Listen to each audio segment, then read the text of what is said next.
여러분 1959년 음력 8월 15일 1959년 음력 8월 15일에 무슨 일이 있었는지 기억나십니까? 젊은 친구들은 도무지 모를 건데 안장로님, 매사에 탁월한 안민장로님, 안민장로님이 아마 내가 계산해 보니까 금세 태어난 지 1년, 58년생이니까 59년 음력 8월 15일 추석날 사라오 태풍이 우리 한반도를 강타했습니다. 담임 목사님 그때 태어날 생각도 안 했죠. 그때 제가 초등학교 1학년이었습니다. 1학년, 2학년 그럴 때인데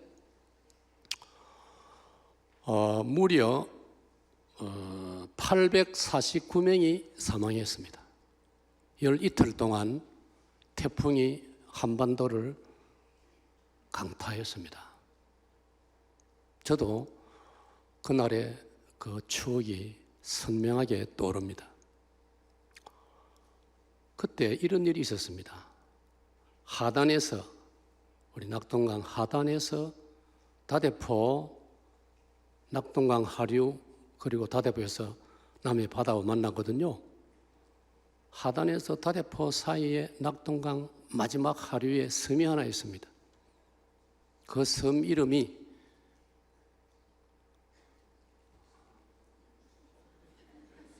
여러분 들어보지 못했을 거예요. 진우도입니다. 여러분 들어본 적 있어요? 거의 없지요? 아유, 박창호 장로님 손드신. 내가 그때 여러분 함께 교회를 섬길 때 정갑이 장로님에게 진우도에 대해서 정확하게 알아서 저한테 한번 이야기를 해주세요. 왜 제가 사라오 태풍을 이야기하고 진우도 섬을 이야기하느냐 하면은 그때는 세월이 지나가지고 제가 고등학교 1학년이 되었습니다. 1966년 전교생, 저는 김해 진영에 있는 기독교 학교인 하늘중고등학교를 다녔습니다. 그 일대에 전교생이 그때 운동장에 모이고 아침 조례를 하는데 항상 교장선생님의 훈시가 있었습니다. 그 훈시가 왜 그래 지루하던지요. 그런데 저는 그날 경성제국대학을 졸업하신 평양 출신 김두혁 장로님의 그날 아침 훈시를 중1부터 고3까지 전교생이 모인 아침 조례 시간에 교장선생님이 사라오 태풍 이야기를 하시는 거예요. 아마 전교생 가운데 그 이야기를 지금까지 기억하는 사람은 별로 없을 거예요. 하나님은 저에게 또 그런 추억을 기억하는 은사를 주셨기 때문에 저는 그날 아침에 교장 선생님의 훈시를 정확하게 기억하고 있습니다. 사라오 태풍이 일면서 모든 경상북도 저 안동 태백산맥에서부터 내려오는 낙동강 물이 전부 밀려 내려오니까 낙동강 주변의 모든 땅들은 다 물에 잠기고 그 인근 마을들도 저 경북부터 내려와서 다 물에 잠기는 그런 형국이었습니다. 그러니까 그 하단에서 다대포 사이에 조그만 섬 진우도는 살아남을 수 없지요. 6.25 때 생긴 고아들을 김두혁 선생님이 교회 장로님으로서 그 고아들을 돌보고 있었는데 다 죽게 되었습니다. 물에 떠내려간 거예요. 남해 바다로 저 가덕도 쪽으로 해서 다 이제 몰살하게 되어 있었습니다. 제가 이야기한 적이 있거든요. 기억나십니까? 기억나신 분들은 훌륭한 성도들입니다. 제가 목회할 때 이야기를 했거든요, 한번. 그러니까 교장 선생님은 그때는 물론 이제 그 아이들, 고아들을 돌보는 입장에 있었는데, 이러다가 우리 고아들 다 죽겠구나. 하나님께 기도했답니다. 하나님, 제가 죽는 것은 좋은데 이 고아들을 살려주시고 그 다음에 두 번째가 중요합니다. 제가 이렇게 고아들을 돌보고 이 아름다운 기독교 자선단체 일을 하다가 빚진 것이 있는데 이대로 죽어버리면 제가 빚을 갚지 못합니다. 그러면 세상 사람들이, 나한테 돈 빌려준 사람들이 저 김두혁 장로 내 돈 떼먹고 죽었다 이런 소문이 날 것이니 하나님 안 됩니다. 내가 빚을 갚고 하나님께로 가야 됩니다. 울부짖고 울부짖으면서 기도를 했는데 하나님의 어떤 응답이, 그래, 받은 사랑과 그동안에 받은 사랑과 받은 은혜, 북한에서 6.25 때 내려오셨으니까 그것만 해도 얼마나 큰 은혜입니까? 받은 사랑, 받은 은혜 갚고 오너라 하시면서 정말 기적적으로 그 선생님과 고아들을 하나님이 다 살려주셨습니다. 할렐루야. 이럴 때 할렐루야를 해야 되고 이럴 때는 다 아멘 해야 되는 거예요. 할렐루야. 그러면서 교장 선생님이 우리 어린 학생들에게, 여러분 평생에 성경 말씀처럼 사랑의 빚은 질 수 있지만 돈 빚은 지지 마세요. 반드시 갚으세요. 저는 학생이지만, 고1 학생이었지만 그날 교장 선생님의 그 장로님의 그 훈시 말씀이 가슴에 깊이 새겨졌습니다. 그래서 하나님 은혜로 평생 신앙생활하고 교회를 섬기고 또 신학생 시절에 불신자 가정에서 혼자서 뛰쳐나와가지고 어렵게 고신대학교와 고려신학대학원을 공부하면서 지내왔지만은 한평생 단 한 번도 빚진 일이 없는 줄로 믿습니다. 오늘 제가 이 시편 116편 12절, 13절, 14절의 핵심 말씀이 여호와께서 내게 주신 모든 은혜를 무엇으로 보답할꼬? 자, 오늘 은퇴하시는 안장로님 비롯해서 우리 장립 집사님들, 권사님들 받아합시다. 내게 주신 모든 은혜. 네, 이 말씀을 잠깐 나누어 드리겠습니다. 제가 이제 은퇴 목사, 우리 은퇴 장로님들도 계시지만은 은퇴 목사의 어떤 축복의 이점이 뭘까? 마음의 여유가 많이 생기니까 성경을 조금 더 새로운 각도에서 볼 수 있고 좀 더 여유를 가지고 깊이 묵상할 수 있는 그런 은혜가, 그런 축복이 있더라고요. 그런데 신앙, 우리가 기독교 신자로서 신앙을 한번 정의를 내리면, 데피니션, 정의를 내리면 신앙이란 무엇일까? 신앙은 고백이다 하는 것을 제 나름대로 정리를 했습니다. 자, 한번 받아봅시다. 신앙은 고백이다. 자, 연합 찬양대 다시 한번 시작. 할렐루야. 평소에 훈련을 많이 하기 때문에 참 우리 사역동에는 받아서 잘합니다. 신앙은 고백이다. 그렇더라고요.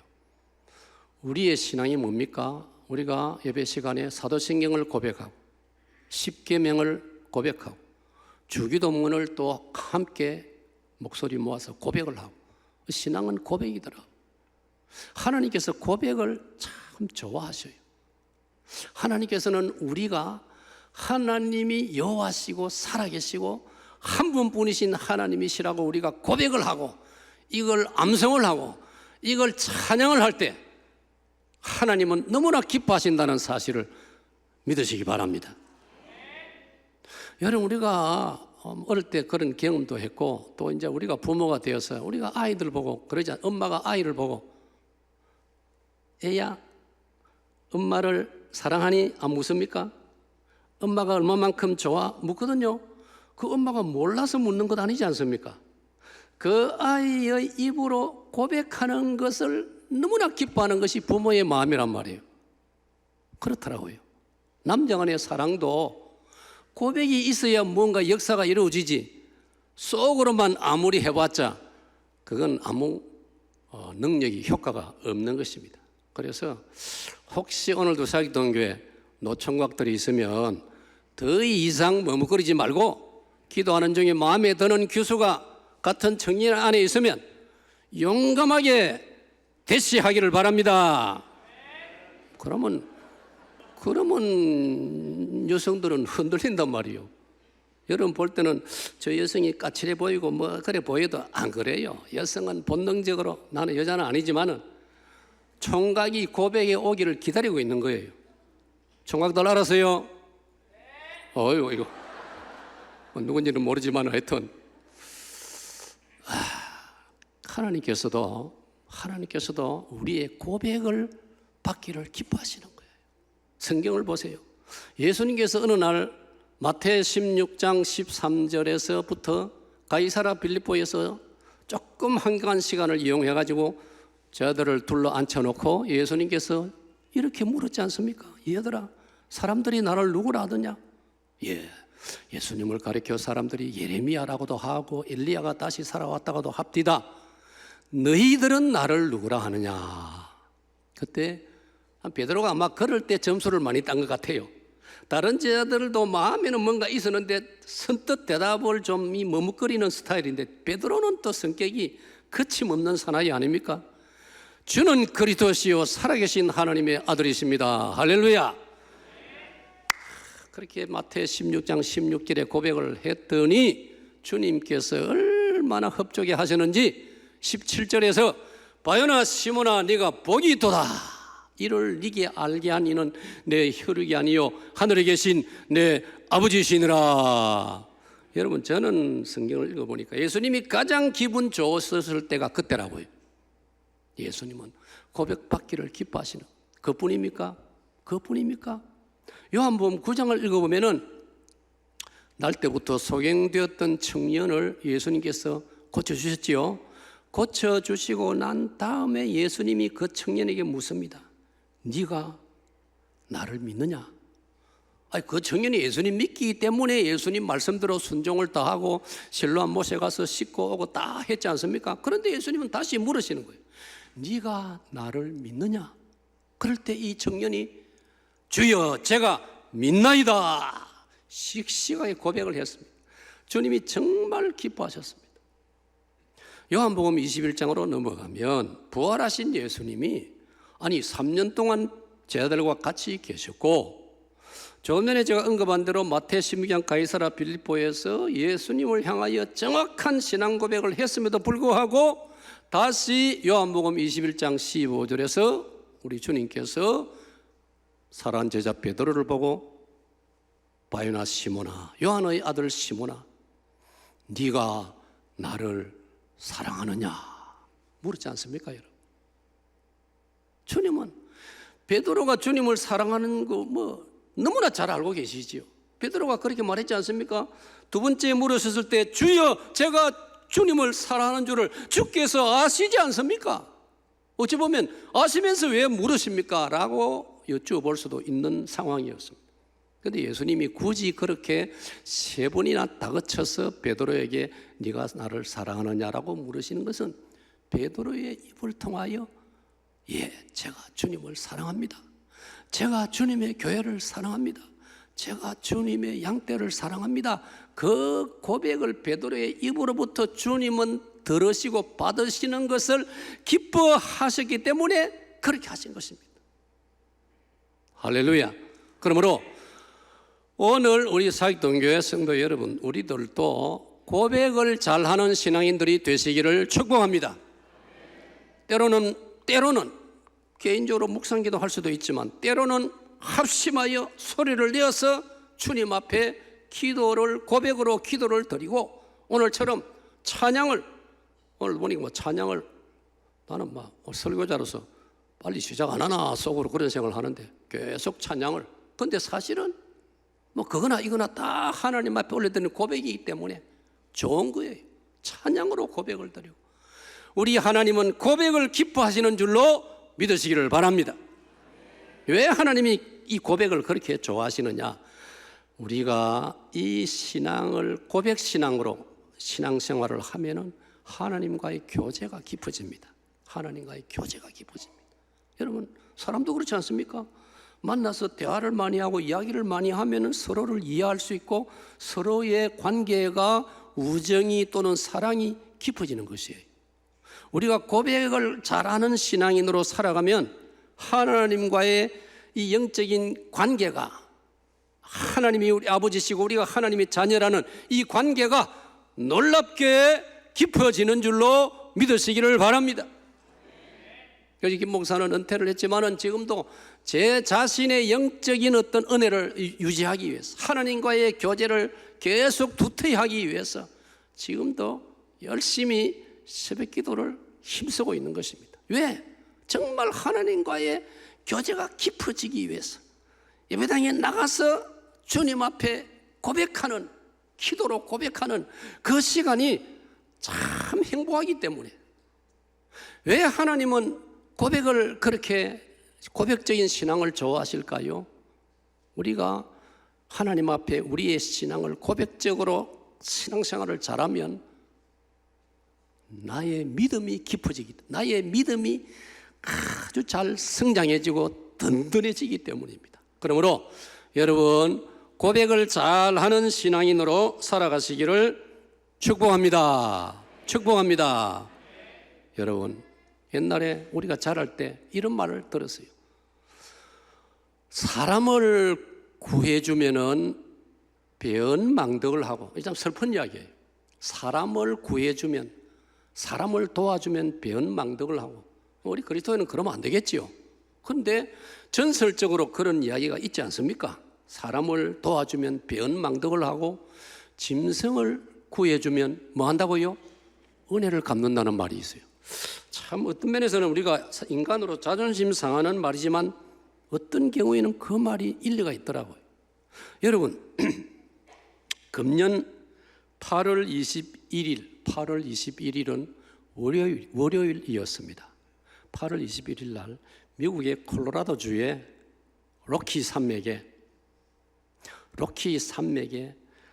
3,800m 되는 산 등성이에 산을 워낙 좋아하는 한 노 신사가 등반을 갔습니다.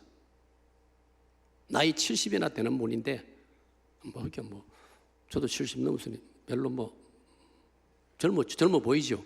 아마 그 사람도 아주 자기 자신을 상당히 자신감을 가지고 늘 하는 등반이니까 올라갔어요. 그런데 폭우와 추위로 결국은 그 추위 때문에 저체온증, CNN 방송에서 방송된 건데 이게 조선일보를 통해서 우리에게 보도가 되었습니다. 저체온증으로 거기서 숨을 거두었어요. 3,800m 로키 산맥에서. 그런데 한 사람 죽은 거 예사로 있을 수 있는 일이지요. 그런데 이게 왜 기사화가 되었느냐? 70일 만에 이제 소식이 없으니까 가족들이 신고하고도 안 했겠습니까? 그래서 재난구호팀에서 그렇게 오늘 그 로키 산맥의 3,800m 산으로 우리 남편이 아니면 우리 아버지께서 등반을 가시는데 실종되었습니다. 그러니까 조사를 한 끝에 70일 만에 발견을 했습니다. 시신을. 중요한 것은 살아서 발견돼도 더 좋았겠지만 70일이 되었으니 그 시신이 조금도 훼손되지 않았다는 것입니다. 왜 그런지 아세요? 이분의 이름이 피치 무어입니다. 피치 무어라는 분인데 등반 로키 산맥에 올라가면서 자기 반려견을 데리고 갔습니다. 상당히 좀 덩치가 큰 반려견이 있죠. 이 반려견이 주인 시신을 70일 동안 지킨 것입니다. 이럴 때는 감동을 해야 여러분들의 정서가 건전한 사람이에요. 전문가들이 다 분석한 내용이에요. 그 CNN을 통해서. 그 로키산 3,800에 되면 맹수들이 울거리는데 며칠 안 가서 시체가 완전히 흔적도 없이 사라진답니다. 전례를 보면. 그런데 이 반려견이 목숨을 다하여 맹수들을 쫓으면서 주인의 시신을 지키고 있었던 것입니다. 먹을 게 뭐가 있습니까? 그 동물학자들이, 전문가들이 연구를 조사를 다 했는데 저 밑에 계곡까지 가서 배고픈 걸 물로서 허기를 채우면서 주인의 시신을 70일 동안 지켰다는 것입니다. 저는 아까 말한 대로 어릴 때 그런 어른들의 이야기도 기억이 나고, 또 오늘 시편 116편의 이 말씀을 볼 때 사람이라면, 한 걸음 더 나가서 하나님의 백성들이라면, 그리스도인들이라면 하나님으로부터 받은 오늘 본문의 12절의 말씀같이 너무나 많은 모든 은혜를 받습니다. 모든 은혜를 주님 앞에 서는 그날까지 힘써서 갚으려고 노력을 다해야 할 줄로 믿습니다. 그러면서 제가 요즘 송경민 형제가 지은 은혜라는 찬송, 자연히 노래를 제가 다 부를 줄은 모르지만 가사가 기억이 났습니다. 제가 그 가사를 검색을 해보니까 핵심적인 그 이 메시지가 저한테 다가오기로는, 내가 누려왔던 모든 것들이 요거는 기고 저거는 아니고 받합시다. 모든 것들이 한 번 더 받합시다. 당연한 것 아니고 뭐라고요? 은혜였어. 내가 지금까지 누려왔던, 내가 지금까지 살아왔던 모든 것들을 돌아보니 당연한 것 아니고 은혜였어. 그 은혜는 하나님이 주신 은혜인 줄로 믿습니다.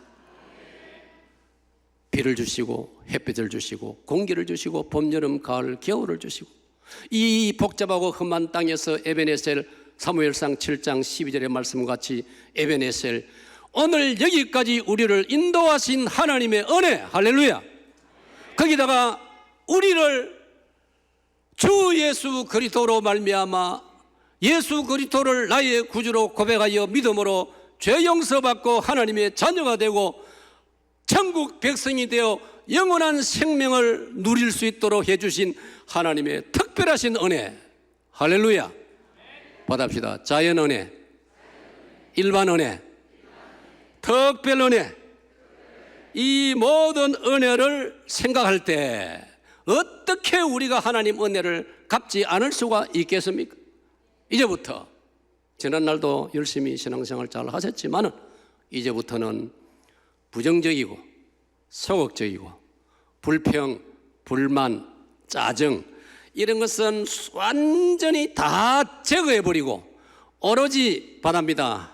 하나님의 은혜를 힘써 갚는 그런 인생관으로, 그런 가치관으로 아름답게 살아가는 우리 온 성도들과 오늘 은퇴하시는 여러분들 다 되시기를 축복합니다.